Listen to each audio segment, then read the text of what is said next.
आणि श्री स्वामी समर्थ आणि शुभ सकाळ. आणि आज आपण निघालो होतो कोल्हापूरला जाण्यासाठी आणि हा होता माझा 2 days लूक.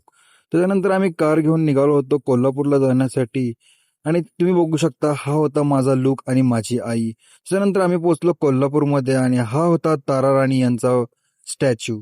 त्याच्यानंतर आम्ही पोहोचलो अंबाबाई मंदिरामध्ये आणि तिथं आम्ही गेलो तर तिथं चाललो होतं अंबाबाई मंदिराचं काम. त्याच्यानंतर मी माझ्या आईला देखील कॅप्चर केलं. तर दादा वहिनी देखील पुढे पुढे चालले होते. त्यानंतर मग काय मंदिराच्या गाभाऱ्यामध्ये गेलो आणि तुमच्यासाठी खास देवीचं दर्शन देखील करून घेतलं.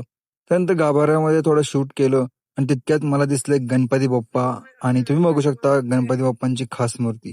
त्यानंतर मी गाभाऱ्याचा अनेक शूट घेतला आणि तिथून आम्ही निघालो होतो माझ्या आजीकडे जाण्यासाठी. आजीकडे जाताच गेलो आणि तिथे आम्ही गप्पा वगैरे मारल्या. गप्पा वगैरे मारून झाल्यानंतर मला आजीनं आणून दिलं होतं सरबत. सरबत वगैरे पिलं. मग काकूने बनवलं होतं जेवण आणि हे सर्व काही करून आम्ही एक झोप काढून निघालो होतो घरी जाण्यासाठी. आणि घरी जाताना आम्हाला लागली होती भूक म्हणून आम्ही सर्वजण थांबलो होतो नाश्ता सेंटर येथे आणि तिथे आम्ही खाल्लो होतो वडा सांबार. त्याच्यानंतर आम्ही निघालो होतो घरी आणि घरी जाण्यास वाजले होते 10:30. तर भेटूया पुढच्या व्लॉगमध्ये.